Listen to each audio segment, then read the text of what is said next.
I want to thank everyone very much for coming to this unveiling of this plaque for the 1916 remembrance. So, this all started when a member of our GAA club came to me down at Camross over there.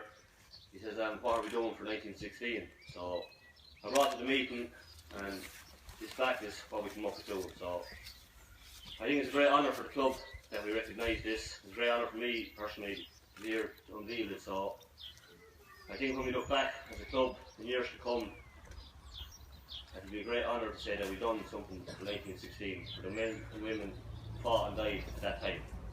I don't think our country will be the same today only for those people, and I think it's very, very important that we do this. So I want to thank everyone that helped out. We hadn't got to do with this for the last few days, and this is going on maybe 2 months now. So I want to thank everyone, and before I forget, there's refreshments and burgers after for everyone, okay? So I hope you all go down and we'll make a night out, okay? We're going to start off by raising the flag, and we're going to, proclamation's going to be read as well, so we'll start off by doing that straight away, okay? So, get the way for it.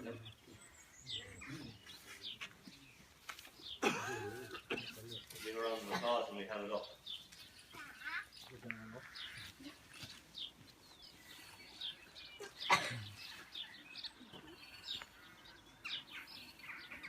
If there's any on the phones, then maybe just turn them off.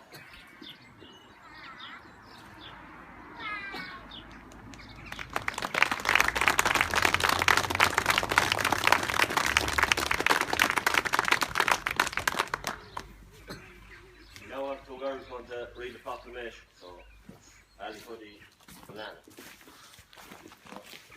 Tim didn't turn around to say, huh? Tim didn't turn around to get the good shot. Plaque Unveiling, the provisional government of the Irish Republic to the people of Ireland. Irish men and Irish women, in the name of God and of the dead generations from which she receives her old tradition of nationhood, Ireland, through us, summons her children to her flag and strikes for her freedom. Having organised and trained her manhood through the secret revolutionary organisation, the Irish Republican Brotherhood, and through her open military organisations, the Irish Volunteers and the Irish Citizen Army have patiently perfected her discipline, having resolutely waited for the right moment to reveal itself. She now seizes that moment, and supported by her exiled children in America and by gallant allies in Europe, but relying in the first on her own strength, she strikes in full confidence of victory. We declare the right of the people of Ireland to the ownership of Ireland and to the unfettered control of Irish destinies to be sovereign and indefeasible. The long usurpation of the right by a foreign people and government has not extinguished the right, nor can it ever be extinguished by the destruction of the Irish people. In every generation, the Irish people have asserted their right to national freedom and sovereignty. 6 times during the past 300 years they have asserted it in arms. Standing on that fundamental right, and again asserting it in the arms in the face of the world, we hereby proclaim the Irish Republic as a sovereign independent state, and we pledge our lives and the lives of our comrades in arms to the cause of its freedom, of its welfare, and of its exaltation among the nations. The Republic is entitled to and hereby claims the allegiance of every Irishman and Irish woman. The Republic guarantees religious and civil liberty, equal rights and equal opportunities to all its citizens, and declares its resolve to purchase the happiness and prosperity of the whole nation and of its parts, cherishing all the children of the nation equally and oblivious of the differences carefully fostered by an alien government, which have divided a minority of the majority in the past, until our arms have brought the opportune moment of the establishment of a permanent national government, representative of the whole people of Ireland, and be elected by the suffrages of all her men and women. The provisional government hereby constituted will administer the civil and military affairs of the Republic in trust for the people. We place the cause of the Irish Republic under the protection of the Most High God, whose blessing we invoke upon our arms, and we pray that no one who serves that will dishonour it by cowardice, inhumanity, or rapine. In this supreme hour, the Irish nation must, by its valour and discipline, and by the readiness of its children to sacrifice themselves for the common good, prove itself worthy of the august destiny to which it is called. Signed on behalf of the Provisional Government. Thomas J. Clark, Sean McDermott, Thomas McDonough, P.H. Pearce, Eamon Grant, James Connolly, and Joseph Plunkett.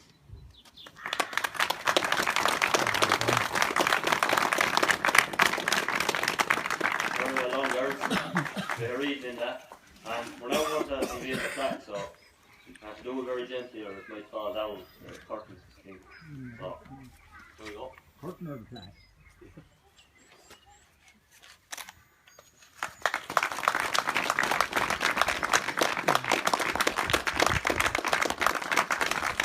Hold the flag in, push up the flag on the other side, Jack. Big enough. We're holding that up. Push it over the pole, Jack. Sorry? See the flag on this side over the right. Hanging over the right. Oh yeah. Just push it up a bit over the pole, please. Yeah. Okay, we're going to call on Elaine Cuddy now. She's going to sing the song, so it's a big ass, so thanks Elaine. Know it. As we gather in the chapel here in old Kilmainham jail, I think about these past few weeks. Oh, will they say we failed? From our school days, they have told us we must yearn for liberty. Yet all I want in this dark place is to have you here with me. Oh, grace, just hold me in your arms and let this moment linger. They'll take me out at dawn and I will die. With all my love I'll place this wedding ring upon your finger. There won't be time to share our love, for we must say goodbye. Now I know it's hard for you, my love, to ever understand the love I bear for these brave men, my love for this dear land. But when Padraig called me to his side down in the GPO, I had to leave my own sick bed, to him I had to go. Oh, grace, just hold me in your arms and let this moment linger.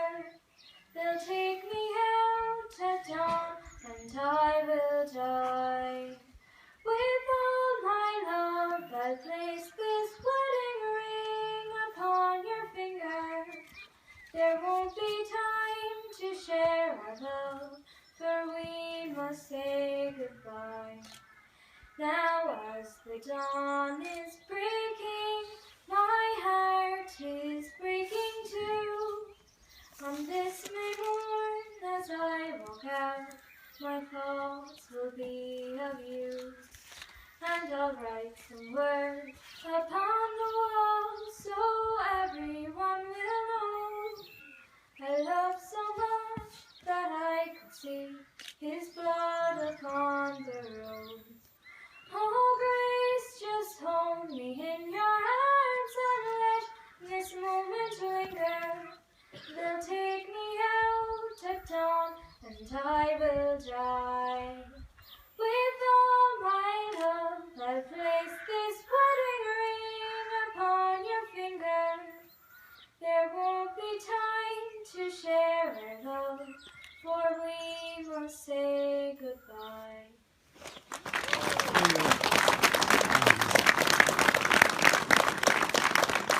Very, very well done. I'm going to call on Peter to say a few words. He's a man that loves this sort of thing, so I'll hand you over to Peter. Thanks, Jack. It's very hard to follow that great singing there. I think I heard Mick Cuddy sing that a long time ago.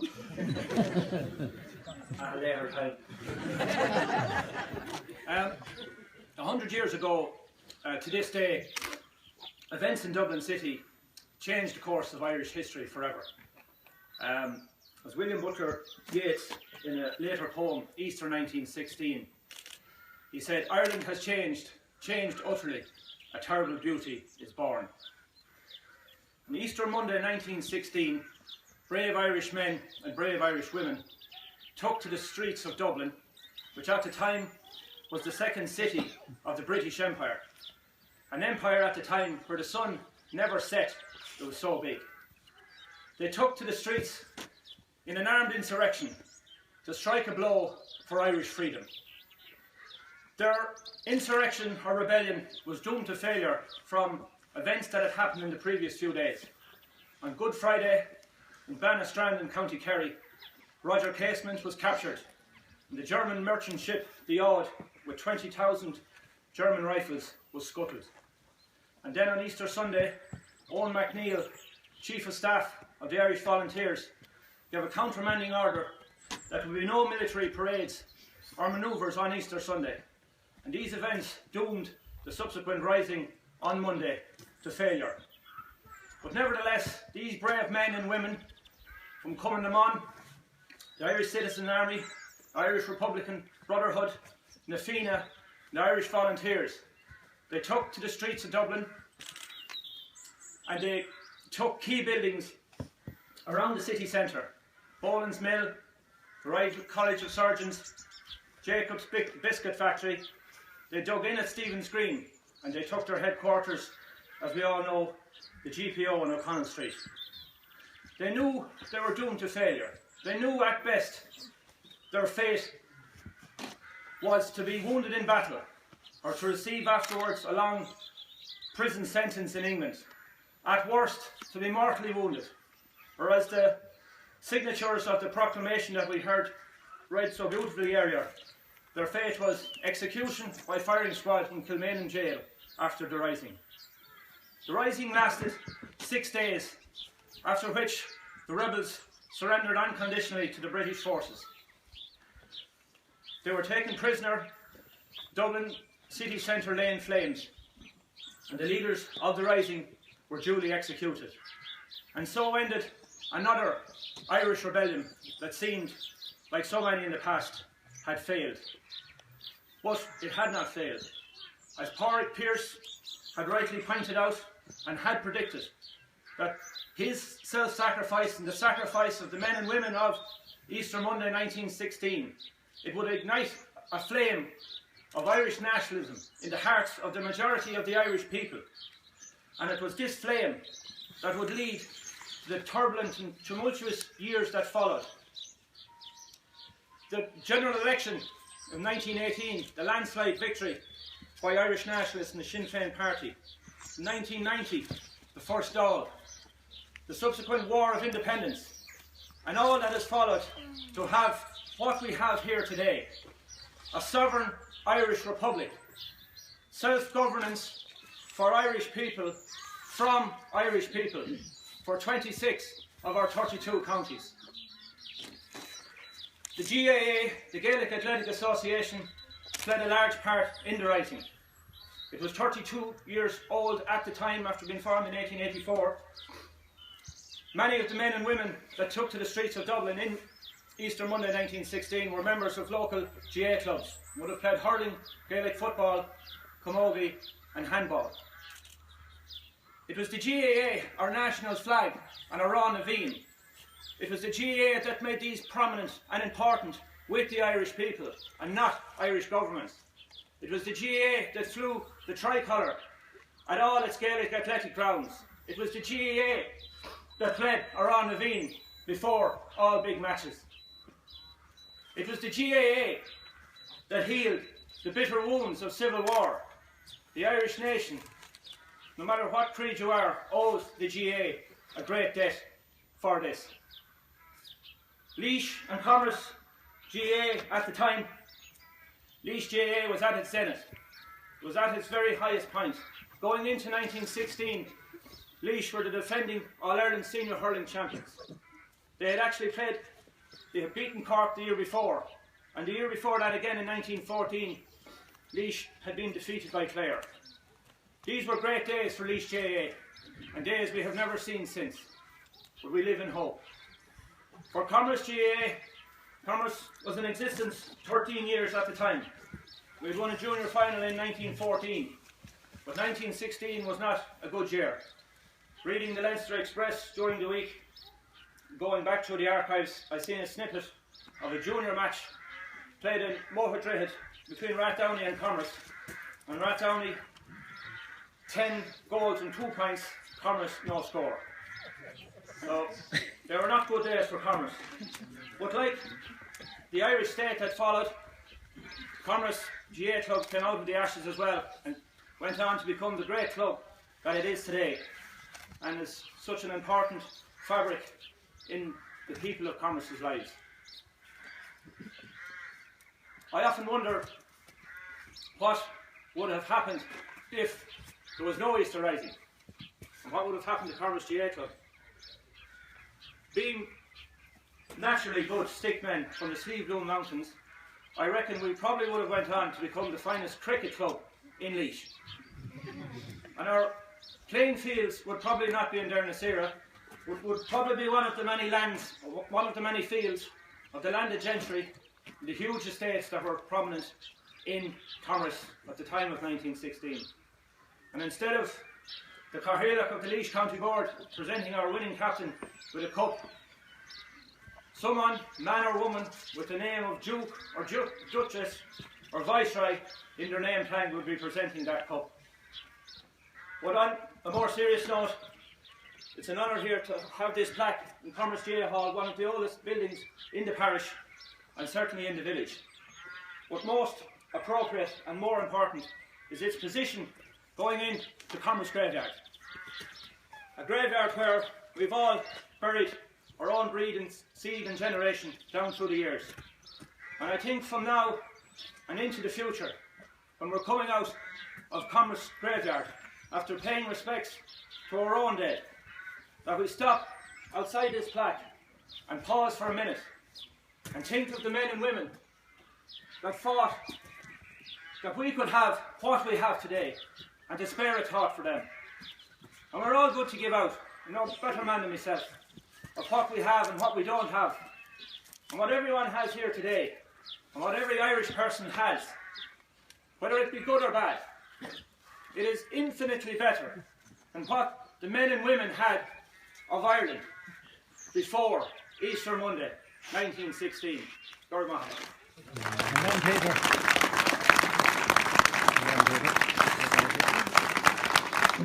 Very hard to even speak after that. Well done, Peter. No, we're going to finish up with our Ron Levine. Again, I want to thank you all very, very much for coming down. This is a club about the members. We do what is asked of us the best we can. So this was an idea that came from a member. It's not on the committee, and it's put in place today. So as I said before, we're very, very proud to have done it. We want to finish with our Ron Levine. There's refreshments below in the pub, and I know I'll sing in for the last few minutes of our Ron Levine. Okay, so I'm very good if you want to sing along with Plaque Unveiling to be back in the music. So that's the last for me. So thanks very much, everyone. Okay.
There's a bit of a Daniel O'Connor in you, Peter.